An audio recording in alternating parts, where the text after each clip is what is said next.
ok nee na am na ci ñoo xam ne dañuy suñuy def yenn application bi affaire bi système bi day rejeter li nga xam ne mooy document yi ñu dugal wala ñu demee noonu nee na loolu su xewee dafa fekk ne am na faute ci document yi am na fenn peut-être document bi leerul wala nee na peut-être li nga xam ne mooy permis bi ñoom DMV accepté wu ko donc loolu su xewee rek xamal ne xoolal li nga xam ne mooy document yi nga joxe nga vérifier ne leer na mën na ak aussi permet nga vérifier lépp daal nee na loolu su fekkee jaar na yoon moom moo wax loolu système bi du ko rejeté. Thank you. Yeah, look at that. So website we mentioned in the past, and that's where you can update your mailing address and your email address. So that's really, or I guess your mailing, you can update your mailing address and TLC wires. Yeah, nee na su fekkee ne nit ki dafa dëkkoon fenn léegi dëkkaat feneen su boobaa soo move da nga war a mooy li ma wax sànq rek changer sa adresse bi mais li ngay def fi ngay dem mooy TLC labs bi foofu ngay dem pour changer sa adresse bi. And I know it seems like a lot that New York City has the best professional drivers in the world. We have, road pass service, and that's what makes, New York City a great place to visit. nee na xam na ne instant yi affaire yi ñuy wax par instant yi day nuru ne affaire yi dafa xaw a bëri mais bëriwul nee na parce que New York dafa nekk dëkk boo xam ne ñoom dañuy joxe exemple bi maanaam ñoom ñoo am maanaam dawalkat yu gën ci monde bi donc dëggoo ma loolu mais loolu comprendre donc looloo tax ñuy kii daal ñuy préparer nit ñi daal. dama bëggoon la. waaw boo doon def application bi nii.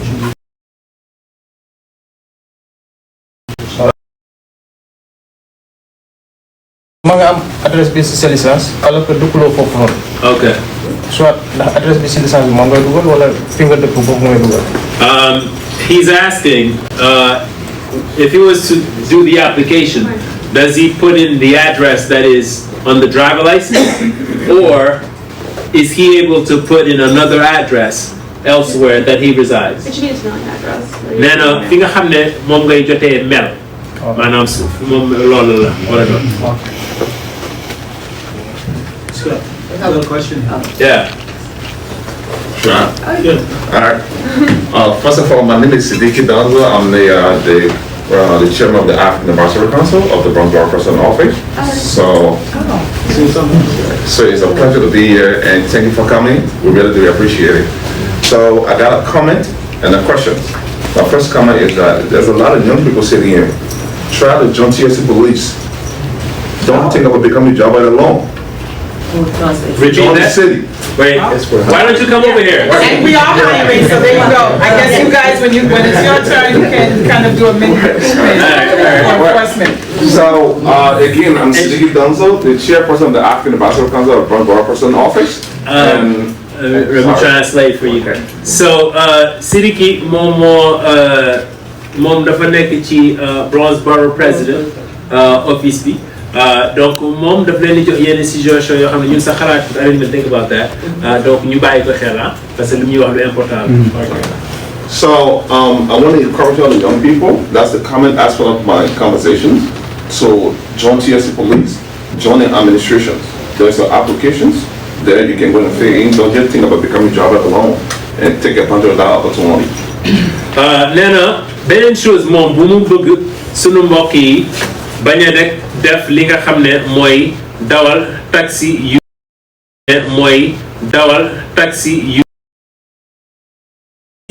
comme ñaar ñi ngay gis ngeen ñi gis noonu donc nee na loolu tamit ibbil leen ko seen bopp su ko defee doo limiter sa opportunité. Thank you. And I'll add to your thing about just TLC Police. We have two different divisions. Okay. Enforcement and safety and emissions who inspect the vehicle. sunu mbokk yi nga xam ne dañoo jugee Afrique ba pare mën a def li nga xam ne mooy mécanicien bul fàtte soo amee li nga xam ne mooy permis bi di nga mën a bokk ci ñi nga xam ne ñoom ñooy TLC police yi mais domaine bi nga xam ne ñoom ñooy liggéey ci wàllu mécanique oto yi dinañ comprendre donc lii am na sunu mbokk mécanicien yu bëri yoo xam ne loolu dinañ ko mën en même temps am na beneen domaine boo xam ne mooy domaine bu enforcement bi they're the one that They do the enforcement, right? Yes, they do enforcement And and the mechanic. other uniforms Is are the mechanic. mechanics. So Don't- S&E, you won't see this uniform. S&E is gonna be a polo and mechanic pants or shorts. And they don't give tickets, they inspect your cars. Yeah, donc ñoom li ñuy def mooy donc ñeen joxe mécanique mais am na ñeneen tamit ñoo xam ne ñoom comme ñu mel nii ñoom ay policiers la ñuy doon ci kii bi. Can I rephrase that? They do give tickets, not to the driver, to the vehicles. To the vehicle, yeah. I just have a question for you. Are asylum seekers eligible for that type of job? You have to be licensed, you have to be eligible to work. That's it? Yes. That's it? Do you have to be a citizen? You have to be eligible to work. That's it? Okay. Because I take people to school for that. Hey. You just have to have your social and your green card. You can go to school for free. There's a lot of people that know me. I'm not you bari ñu xam ma fi ñoo xam ne doon naa leen wax ñu dem école pour def ko yàgg na ñu ngi ne di def vidéo xam naa wax naa leen ñu dem école bi ñu amee seen work ñu amee seen social. Harlem am na école yu bëri yu def loolu doo leen fay dërëm ngeen dem def ngi waxoon naa leen keroog MTA ñuy xaaye yi jarul ngeen nekk citizen jarul ngeen nekk green card holder am ngeen seen working am ngeen seen citizen loolu ngeen def pour ngeen jàng pour ngeen def yëf free ngeen dem def yeneen liggéey yow chaque jour ngeen ne taxi yeah it's good mais yeneen liggéey tamit ñu ngi fi te mun ngeen dem jàng free and you don't take du jël mois yu bëri 6 mois 7 mois ngeen am li ngeen war a am ne ñu leen liggéey comme te loolu tamit daf leen di dimbali pour seen papier yi ngeen am seen papier parce que boo leen amee loolu ngeen nekk di jàng am yooyu boo leen demee si juge bi da ngay gis yéen ñëwoo leen pour ñoom ñu supporter yaa ngeen di supporter seen bopp yaa ngeen di dem école moo tax mu leen ne ngeen def yeneen comprendre looloo tax. You can go on. And alors ñu bëri xam nañu fi my name is Amadou Ly and I'm working with the Africana non-profit organization. Adamaba, I think a lot of people know, and also I help a lot of them. So I think a lot of you know it. Yes, yeah. You can go to New York City, nyc.gov, jobs or careers /jobs. When you go onto that page, you can filter by TLC, and then you can see the jobs that we have available, and you'll see safety and emissions inspectors. You can click on that, and that'll give you the information. Is there a, I would like for us to maybe write it or maybe show it to them. That way it's easier. Yeah, it's not part of this, So I but think one thing we can do, next time doing the job fair, we'll make sure we invite TS to come over. yeah, We will what? Doing the job fair, yes. we invite TS to come over. Yeah, So that we're way- planning to do more, so that's great. Yeah. léegi kon li ñuy def mooy dañuy def li ñuy def mooy dinaa def beneen événement léegi beneen événement boobu ñoom liggéey yi nga xam ne mooy liggéey yi policiers yi ak mécanique yi pour étape par étape nan nga koy defee dinañ ko def donc su ko defee ñu daal di ci bàyyi xel thank you. You got it. Yeah, I gave one to him. Yeah, you gave me one. Yeah, I gave him one. Okay. You can send him the posting too. You can send Oh, yeah, well. You have? Yeah, Oh, if you yeah. give me your information, we can send you the postings. I will. Share. Sounds Make sure good. I get your information. Sounds good. Okay? All right. All right. Okay. All right. So, léegi ñu continuer. Let me just do my last comment so I can sit down. So Yeah, go ahead. Let me do that quick and just get out of the way. So my last comment has to do with, and that was going to TRC. I mean, we have talked about a lot of responsibility of the drivers and some of the responsibility that the driver have that they have to do in order to be safe on the road.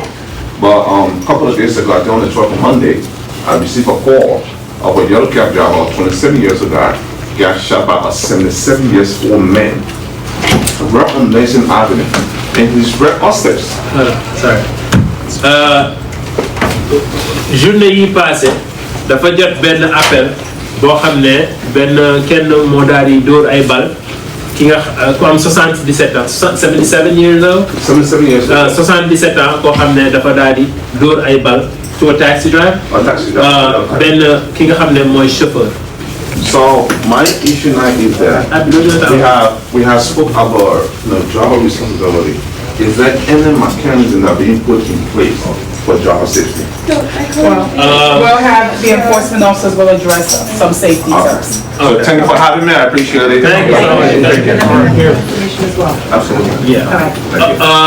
Donc li nga xam ne moom la laaj mooy dafa am ñi nga benn ku am 77 ans ku daal di jël pistolet daal di dóor ay bal kenn ci ki nga xam ne moo doon dawal loolu du pour ragaloo nit ñi amee loolu du pour ragaloo nit ñi amee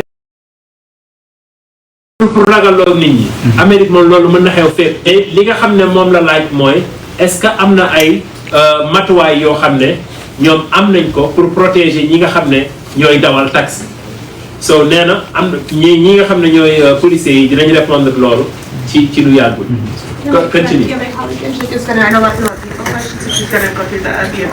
Okay. All right. Thank you so much. All right. Thank you. Yes. Good afternoon, everyone. My name is Angelique, and I am the executive director of our vehicles units. mi ngi leen di nuyu moom mi ngi tudd Angelique moom mooy directeur bi nga xam ne moo yor ci wàllu véhicule yi oto yi. So, right now, the TLC is only licensing wheelchair accessible vehicles. nee na léegi nii TLC ñi nga xam ne moom lay jox permis mooy oto yi nga xam ne dafa am oto handicap la daal. And that's because we have a court order that we must abide by. nee na loolu dafa xew parce que dafa am benn tribunal bu joxe benn order donc order boobu la ñuy topp. So the list, we have a list of approved vehicles that can be found on our website, and you have to choose one of those vehicles. nee na ñoom am nañu liste boo xam ne dina wan oto yi nga xam ne ñoom lañu validé loolu da ngay dem ci site bi su ko defee nga daal di koy gis mu wan la différents oto yi nga xam ne accepté nañ ko. The requirements must be submitted, your application has to be submitted on TLC LARS. So the requirements are you need to have a government issued ID, proof of ownership of the car, and insurance. And if you have a corporation or a LLC, you have to have your corporation documents. nee na pour am licence bi bokk na ci li nga war a am mooy preuve buy wane ne oto bi yow yaa ko moom aussi li nga da nga war a am of course driver license registration fii soo amee oto comme Sénégal la rek registration ak aussi registration wala title maanaam titre buy wane ne yow yaa moom oto bi daal ak aussi certificat bi nga xam ne bi def nañ certificat su fekkee business la da nga war a am li nga xam ne mooy LLC business bi buy wane ne aussi Any fines or summonses with TLC nor DMV. yeah Okay, and you have to take your vehicle information, you have to go to a base of your choice. There's a base listing on our website. You could choose the base that you would like to affiliate yourself with.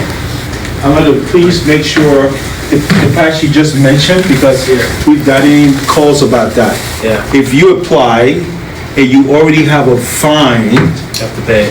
and even if you already pay the application fee, it's non-refundable. Non-refundable. So you gotta make sure you check with DMV first that you don't have any outstanding fine, correct? TLC or Yeah, DMV. we'll cover yes. that. You're covered, right?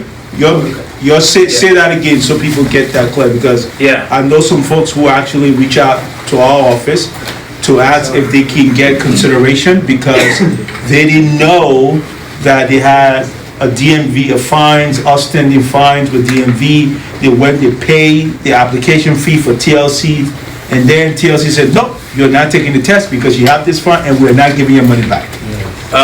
Donc nit ki su fekkee dafa amee li nga xam TLC da nga ko war a fay donc su fekkee fayoo ko exemple amoon nga ticket boo war a fay DMV fayoo ko même su fekkee da nga dem ci ñoom dañ koy rejeté te suñ ko rejeté duñ la joxaat sa xaalis donc nee na moom am na question monsieur Conté moom nee na am na ñu bëri ñoo xam ne question boobu dañ koy laaj donc pour mu leer rek fayal mooy ticket yi rek nañ ko fay rek ci gàttal daal.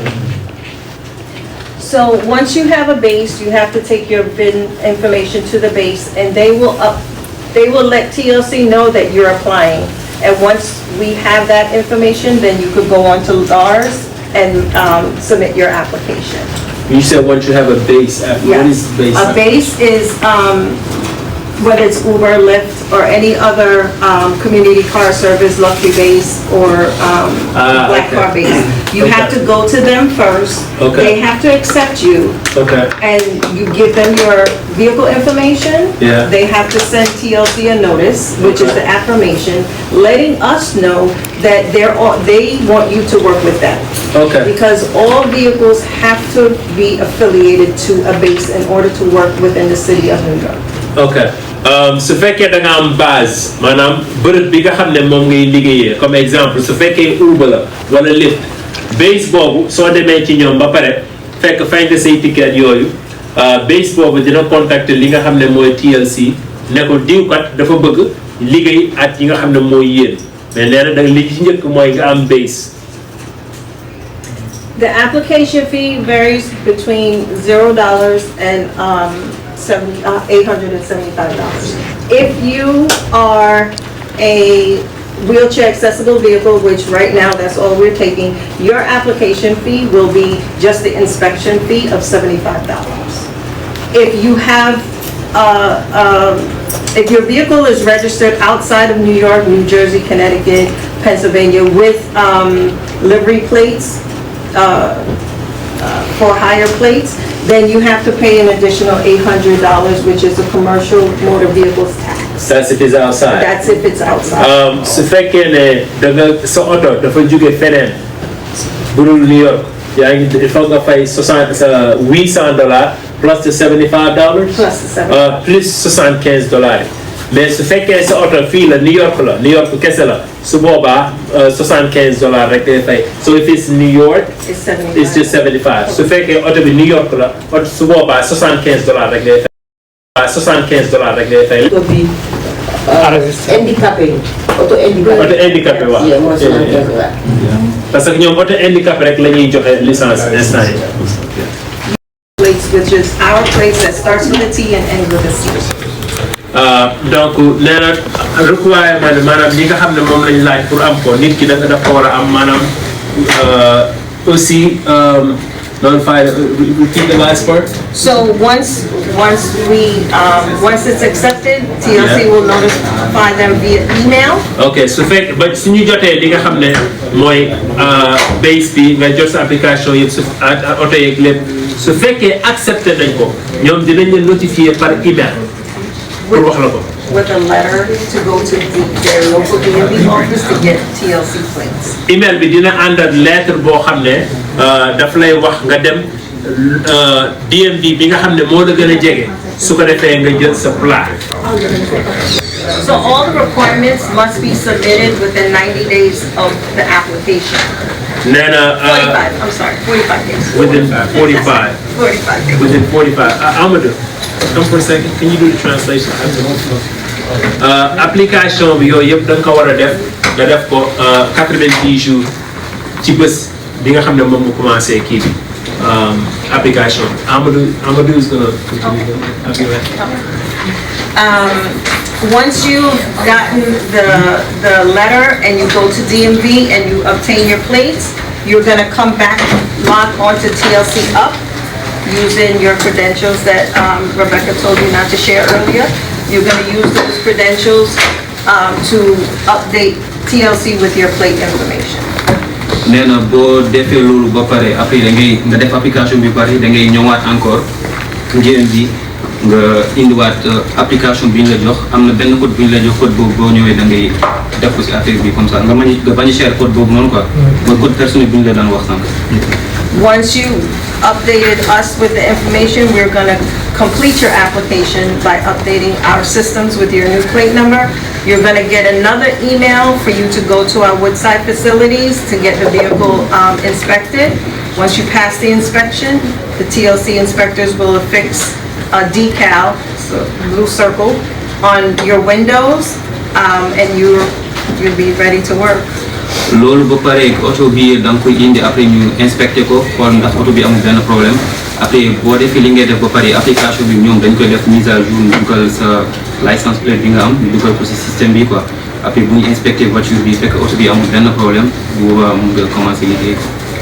Once you've been, once you're approved, you must do a New York State DMV inspection every 4 months.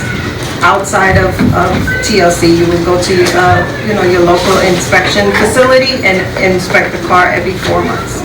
nee na bu ñu la approuvé ba pare chaque 4 mois rek.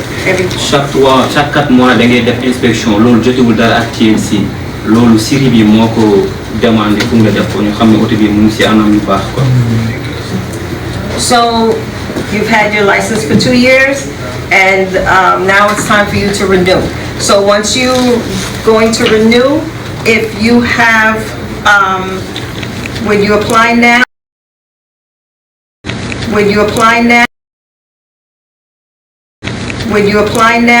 it's wheelchair. So your inspection fee will only be, your renewal fee will only be $75, which is the inspection fees.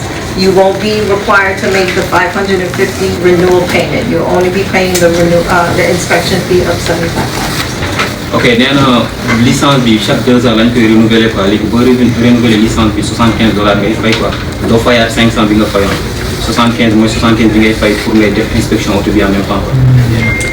If your vehicle is affiliated or attached to a green permit, which is the green cabs, you are not responsible for paying the $75. That $75 will be attached to the permit itself. So those two licenses have 2 different expiration dates. So if the vehicle now is renewing, you will be charged $0, and you will go to the you will just go on, and your vehicle will just be updated. nee na bu dee permis vert bi nga yore mooy taxi vert yi loolu yow nekkoo responsable pour fay loolu noonu quoi jotuwul ak leneen donc bu dee taxi vert yi nga yore ñoom gars yi ñoom ñoo koy kii quoi ñoom ñoo koy gérer. And again, if your registration is outside of New York, you will be responsible for the $800 at the time of renewal. bu dee sa oto dañ ko enregistré ailleurs Ohio wala beneen état nga ñëw di def liggéey boobu noonu boo waree renouveler sa kii bi da ngay fay $800 loolu yaa koy fayal sa bopp. And all the renewal must be completed within 60 days of the expiration. nee na renouvellement bi dañ koy def si 60 jours. If you have any requirements to be submitted in TLC Up, if you have an outside registration, you have to upload it in TLC Up for the renewal. And if your insurance is expired, you will have to upload it to TLC Up as well. ok bu ñu la demandé tamit nga war a dugal yenn documents nga defar ko mise à jour bu dee par exemple yow sa oto ailleurs lañ ko enregistré da nga war a defar encore mise à jour bi. assurance dafa jeex nga war a defaraat assurance bi renouveler ko boo ko renouveler da nga koy ñëw nga dugalaat ko système bi en fait. Once your documents, your renewal is reviewed. defee loolu yëpp ñu mise à jour document yi ba pare dañ lay jël benn rendez-vous boo ñëwee ñu inspecté voiture bi encore ñu xoolaat ndax voiture bi baax na wala baaxul après bu paree ñu wax la date bi nga xamante ni que loolu mooy affaire bi loolu lay expiré quoi date boobu lay expiré. This next one is for if you already have a TLC vehicle license and it's not a wheelchair. If you do not renew that vehicle, you will have to start a brand new application with a wheelchair accessible vehicle. nee na boo amee application nga def application bi nga xamante ni que mooy auto handicapé yi bu dee boobu nga yore defoo mise à jour bi après da ngay defaraat à zéro da ngay recommencer à zéro.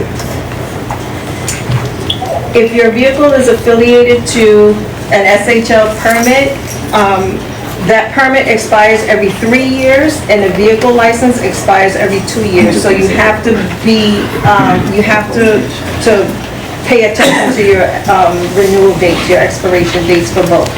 nee na that's the H. SHL, which is the green cabs. ok nee na su fekkee ne sa oto bi nga yor dafa nekk bu SHL bi mooy taxi yi nga xam ne yu vert la da nga ko war a renouveler, supposed to renew it every 3 years.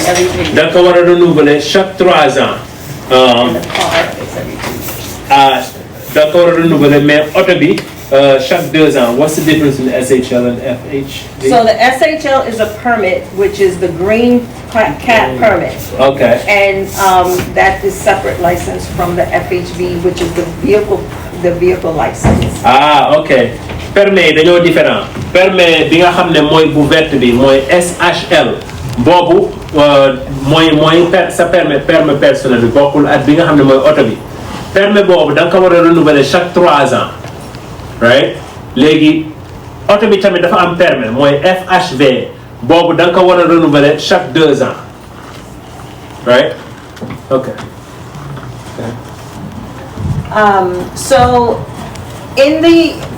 during the course of your license for the vehicle, you could change your car, you could change your base, you could change the plates if necessary. So you would have to visit, if you're changing for non-wheelchair accessible transfers, you must go to DMV first, non-wheelchair.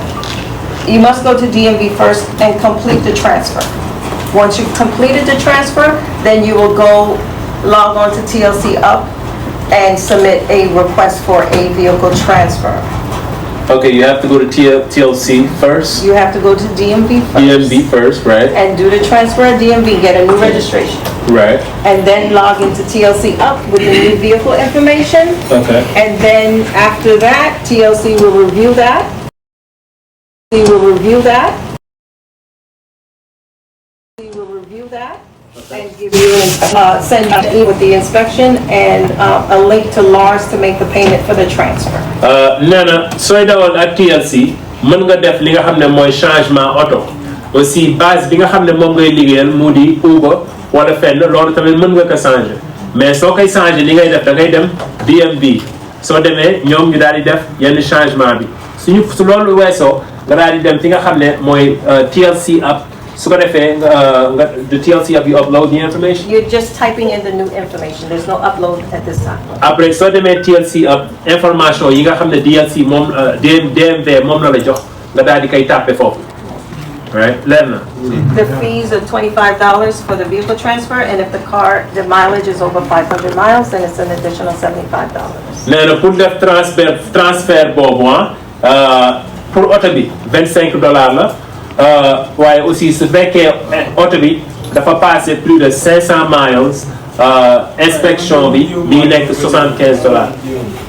What?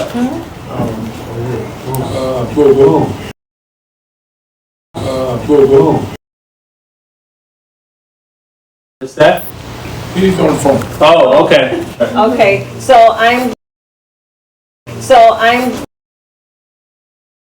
use safety tips and enforcement on getting a summons. Rebecca, you going back? Yeah, me and Rebecca, well, Tia and Rebecca are gonna go back up after this. So these are officers Batista and Baldion. Hi. Good, how are you? Officer? Baldion.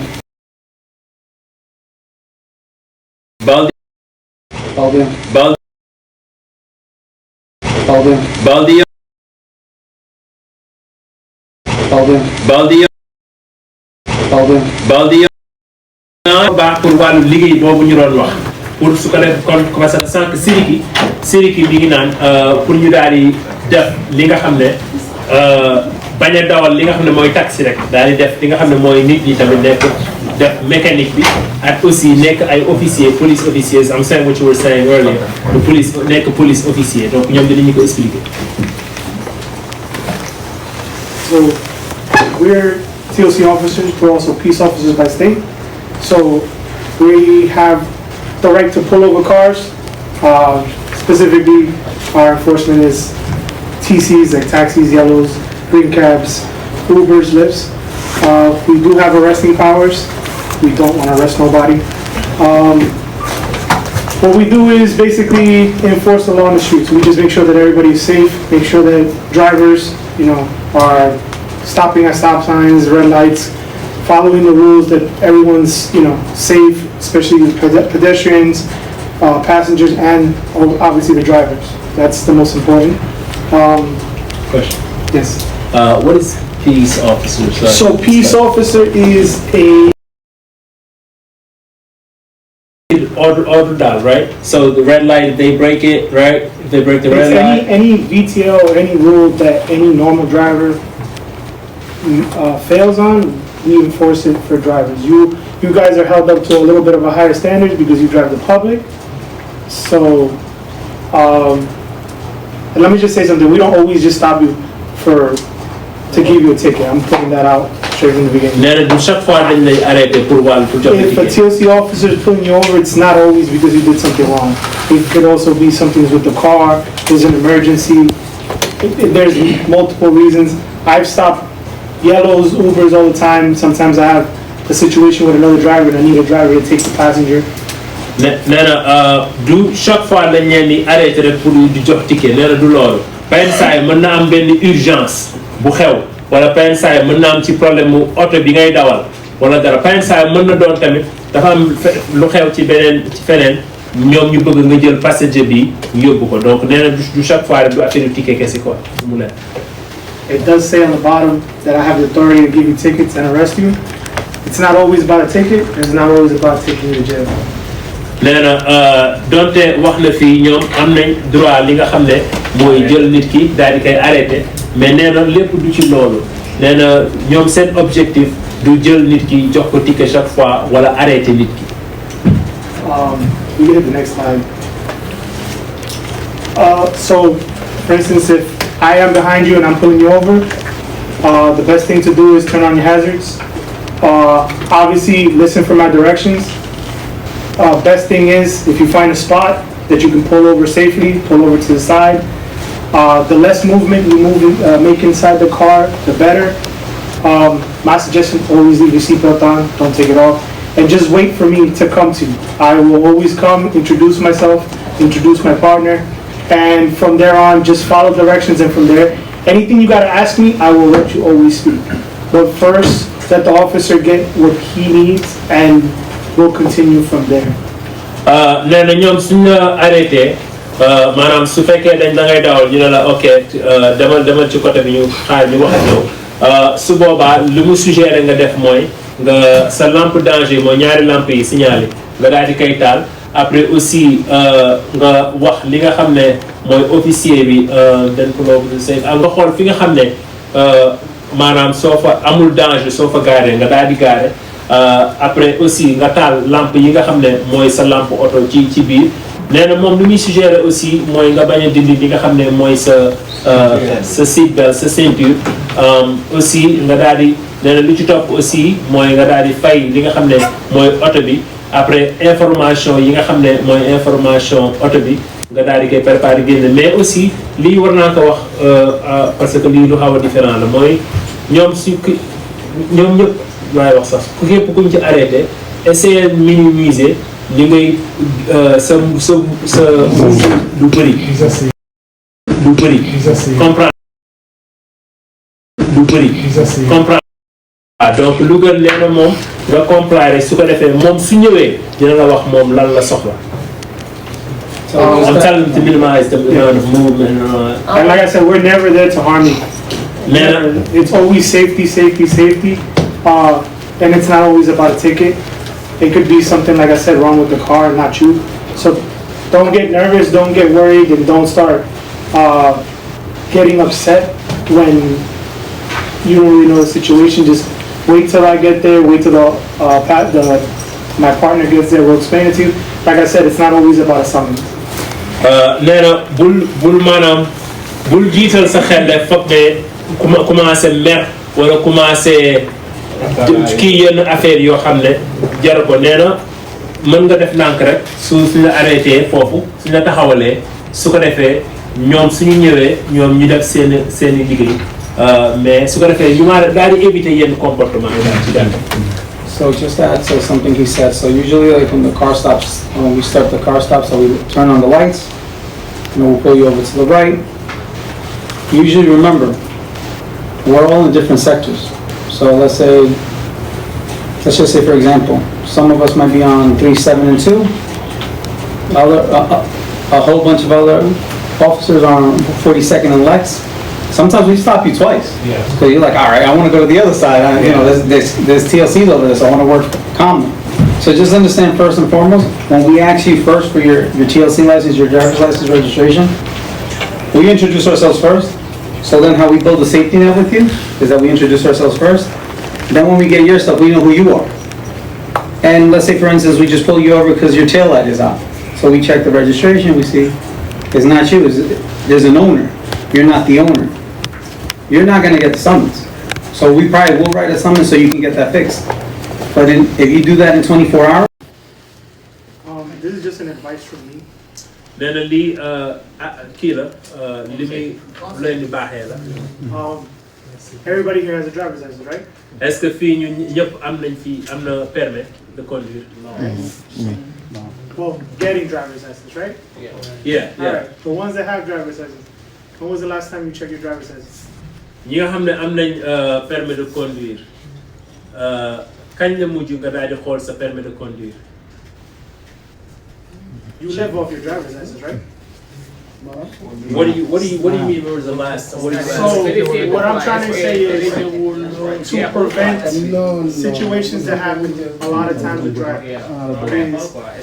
They all have driver's license. So DMV has an app, a website. You can log in, make it personal, log into your website, and you can check your driver's license, and it'll tell you if it's valid, if it has points, if it's suspended, if it's revoked.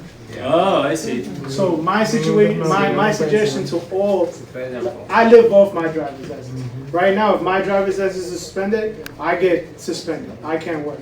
If you guys have your driver's license suspended, not only will I give you a whole bunch of tickets, but you can't work no more, right? So my advice to you is DMV.com, check it. If that's the Uber app, or that's a DMV app. Oh yeah. That's a DMV app. Check it every week. It doesn't hurt because now, you know, in New York, it's not only getting suspended because of you did something wrong. If you didn't pay a ticket, if you didn't pay the toll, if you didn't pay child support, it's a lot of stuff that involves with the driver's license that gets suspended or revoked. So don't get caught in the street.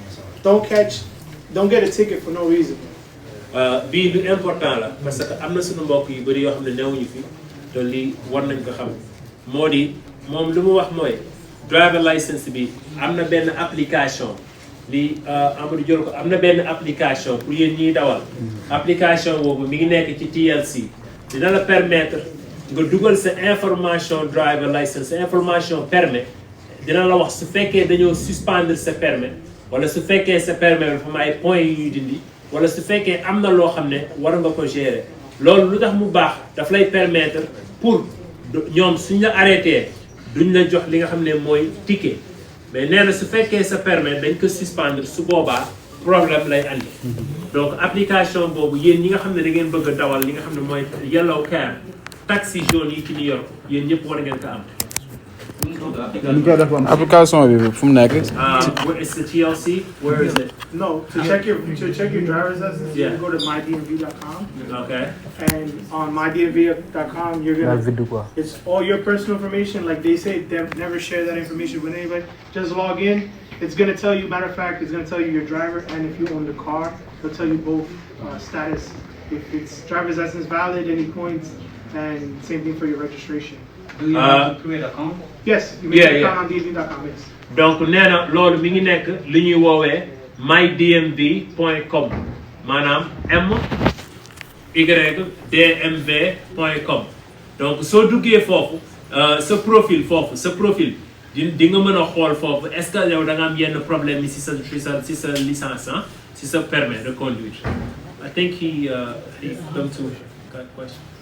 Yeah, I had a problem last time. So I called 311 and I complained about it. They took my information and everything. And TLC said that they're going to forward the complaint to TLC.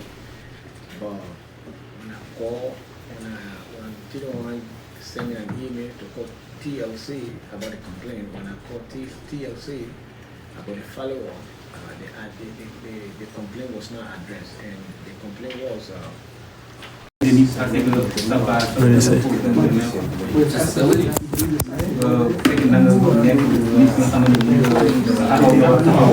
sexual orientation, gender,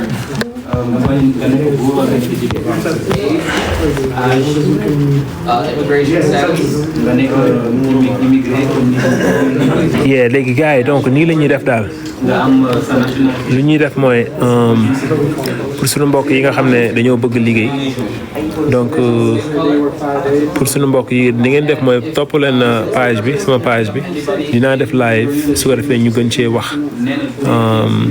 you know pour suñu mbokk yi nga xam ne dañoo nekk New York fii bëgg dawal taxi at yu demee noonu daal donc ci loolu la ñuy kii